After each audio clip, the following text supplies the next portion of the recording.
Hello, everyone, and welcome to the Jeffrey Epstein Show. I'm your host, Bobbycapucci, and this is a morning update. We have a battle between Al-Qaeda and the Taliban. No, I don't mean the terrorist organizations, folks.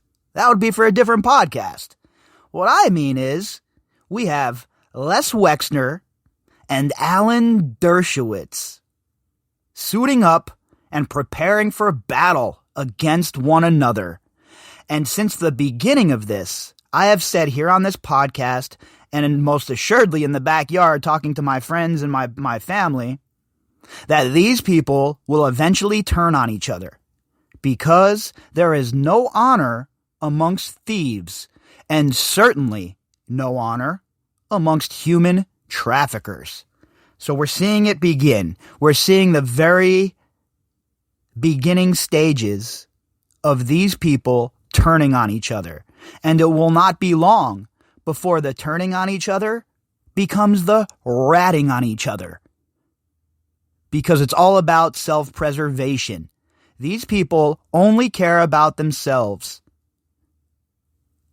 They are narcissistic, they are full of hubris, and their egos are so large that nobody else matters to them.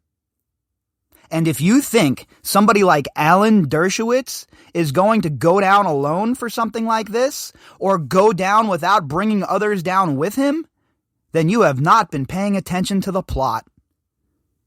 Alan Dershowitz, Ghislaine Maxwell, Jean-Luc Brunel, and the rest of them are all about self-preservation.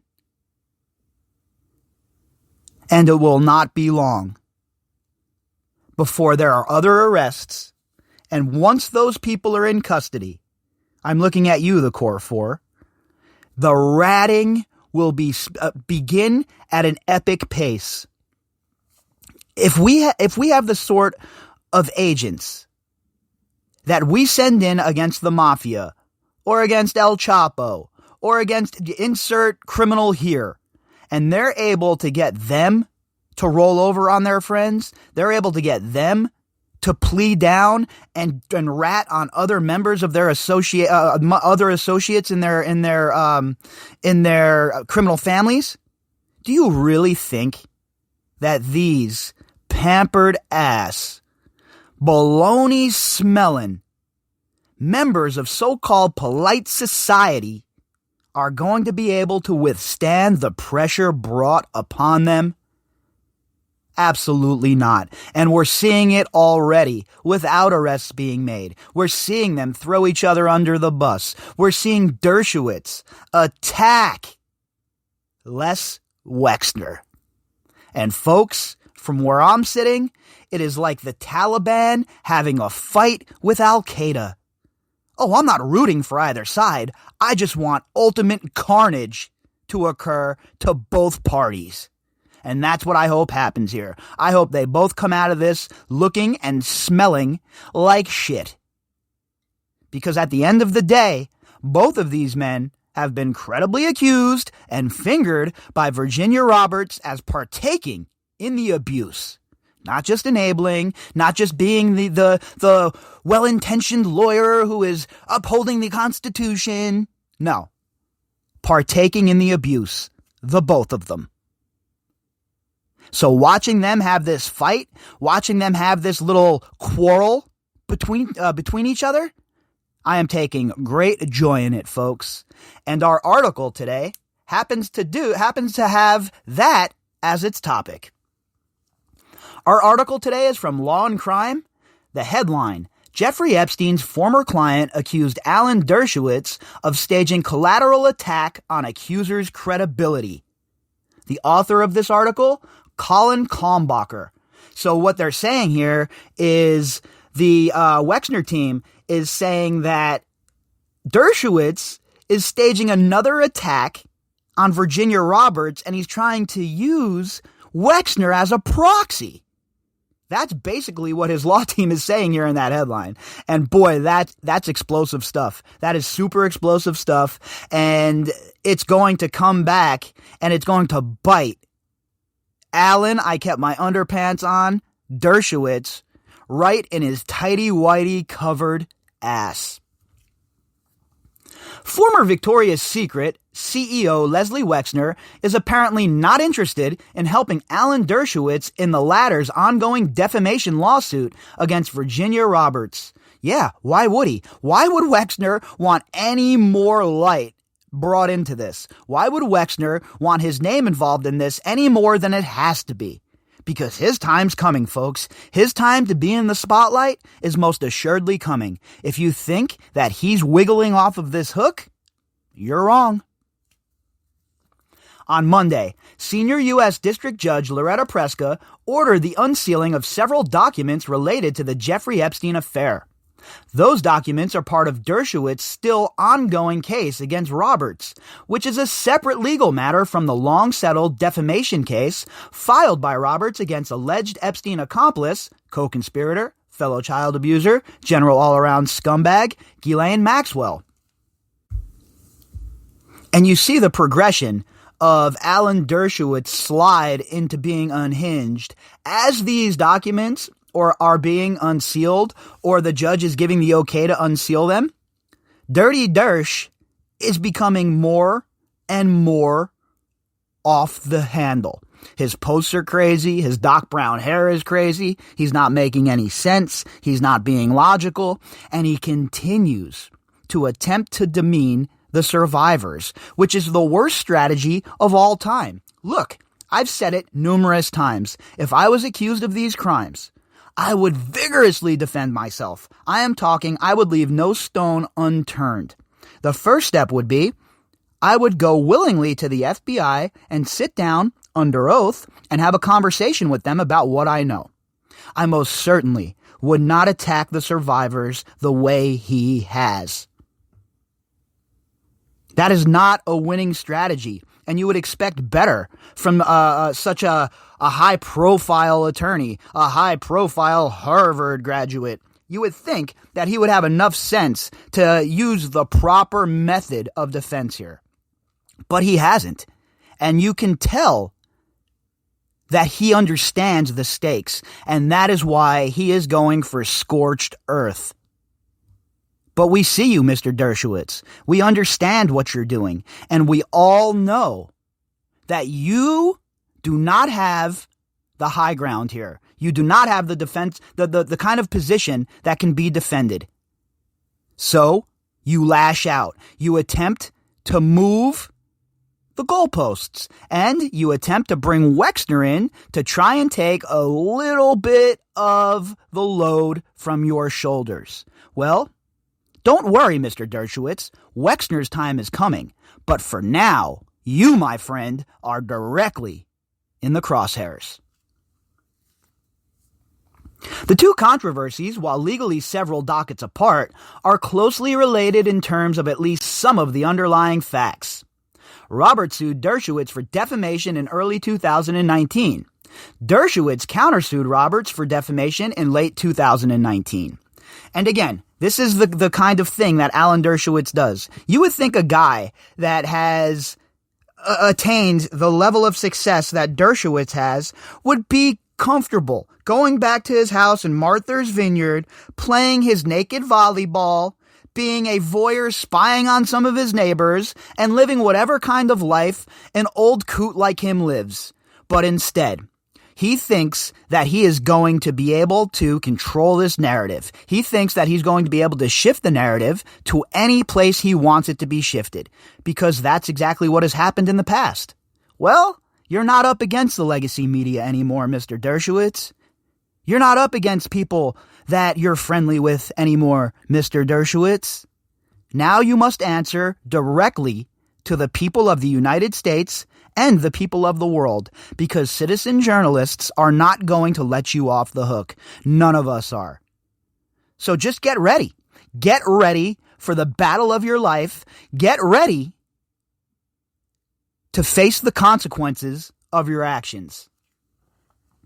Dershowitz has attempted to obtain the entirety of the massive tranche of secret Epstein files in the settled Roberts-Maxwell lawsuit, but has thus far proven unsuccessful. despite making several formal requests to access those controversial documents in full. And we know Preska has already told him to pound sand numerous times. But this guy just keeps coming, keeps throwing shit at the wall, hoping some of it sticks. An absolute clown. This is the problem with people like Dershowitz. They're so used to everything going their way that if something goes off the rails and it doesn't land in their favor, then all of a sudden it becomes the scorched earth policy. And everybody's a dirtbag, everybody is a liar, everybody's a prostitute, when in reality, the real person with a problem, sir, is you. Another avenue Dershowitz has pursued in his defamation case against Roberts is by attempting to subpoena Les Wexner and Wexner's family attorney John Zeger for documents and to sit for depositions.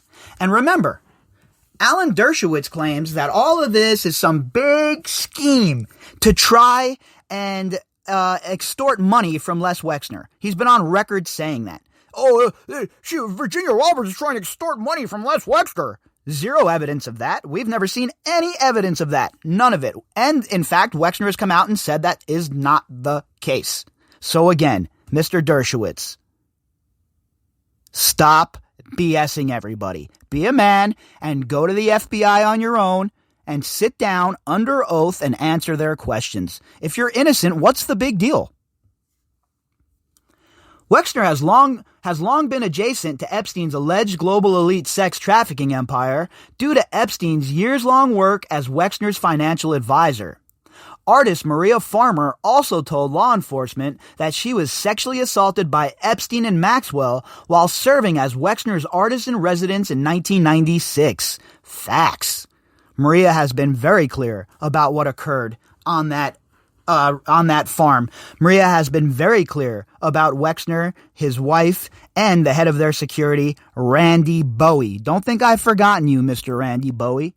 Do not think I have forgotten you. You, my friend, most certainly are still in the conversation, and you will have your time as well. Nearly 2 years after Epstein was charged in Florida, Wexner officially cut ties with his one-time financial guru. Over a decade later, Wexner alleged that Epstein had misappropriated vast sums of money from him and his estate. Sorry, I don't buy it. That's a lie. Who waits years and years to report that $47 million has been embezzled or extorted or laundered? He didn't report it because he didn't want an investigation into his finances, obviously. We all know that Mr. Wexner was the bag man for Jeffrey Epstein, and we all know Jeffrey Epstein was up to his ears in money laundering. So, Mr. Wexner, don't think your time isn't coming, sir, because it most certainly is. Not only have you been directly implicated, but you most certainly were involved with the financial aspect of this criminal enterprise. Dershowitz seems to believe that Wexner can shed some favorable light on his extortion claims against Roberts. But a series of letters authored by Wexner's attorney, Marion H. Little, seem to foreclose against such a role. One letter addressed to Preska begins, "We are writing in response to defendant Dershowitz's correspondence of July 23, 2020. The discovery disputes generally fall into two categories.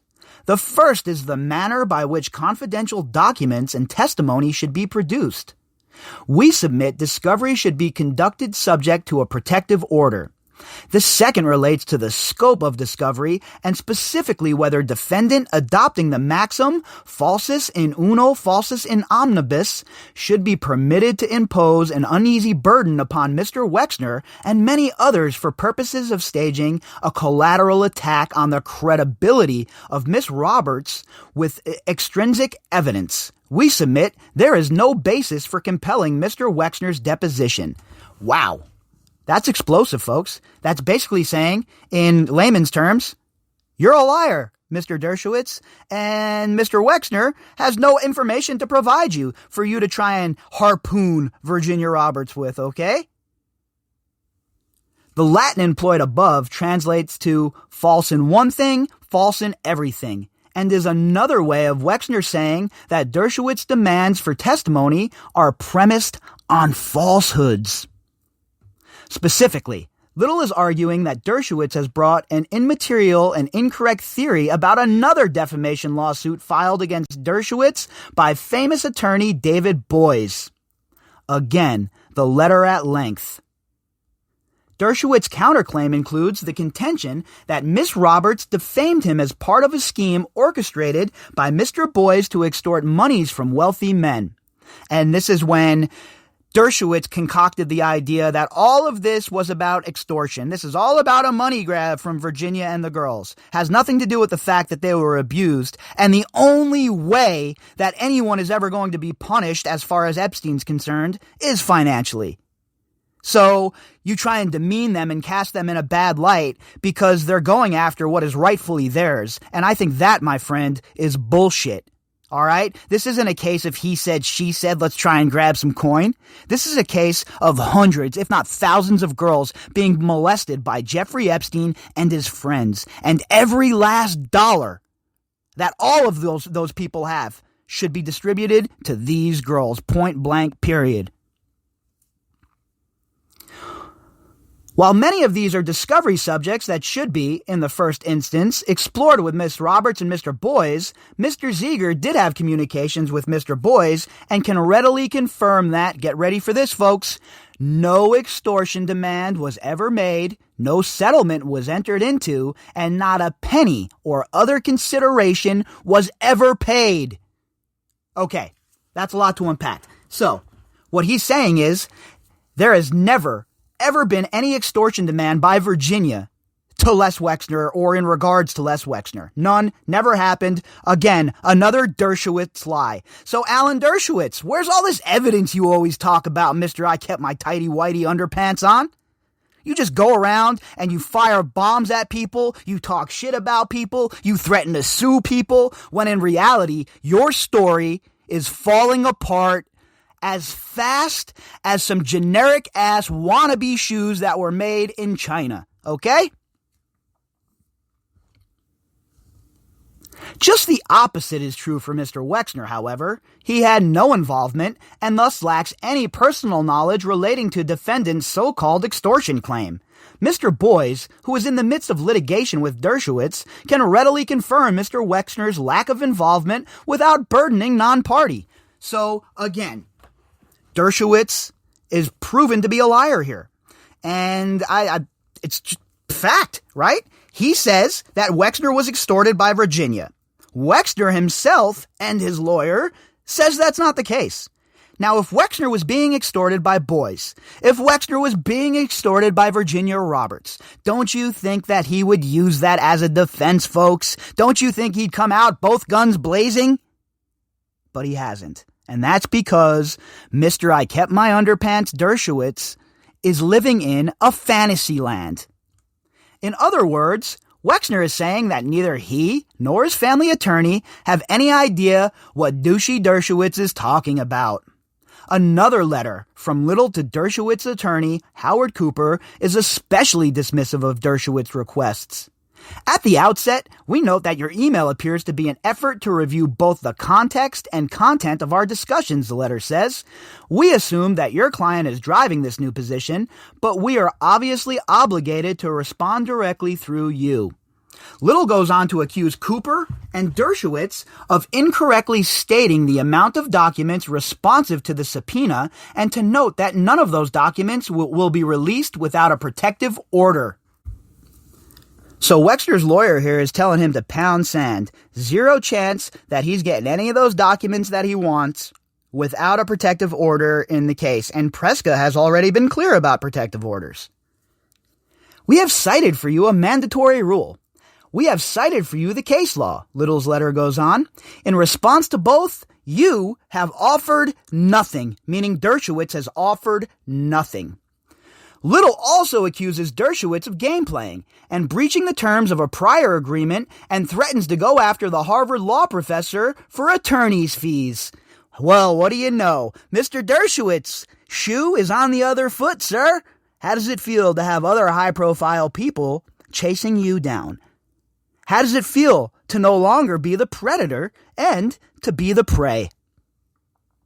There is another point your client should appreciate, the letter concludes. Federal Rule 45 expressly provides for a non-party's recovery of its attorney's fees where undue burden or expense has been imposed. So basically, the lawyer here is telling douchey Dersh he better stand down or it's gonna be all guns blazing. And like I said earlier, we'll have a guerrilla war on our hands between basically the Taliban and Al-Qaeda, right? If we're talking about how scummy these two are, there's no one to root for in this fight, really. But all we can hope for is maximum damage to both sides. Let them rip themselves apart in the courtroom. Let them destroy themselves. Let them waste money. Because at the end of the day, all of it is for show. Because what's really coming down the pipe and what's really going to have both of these men shook is when the RICO indictments begin. If you'd like to contact me, you can do that at bobbycapucci@protonmail.com. That's BOBBYCAPUCCI@protonmail.com. You can also find me on Twitter at BOBBY_CAPUCCI. All right, everybody. I'll be back later on tonight, and you can find the links for this episode inside of the description box. Until then, folks.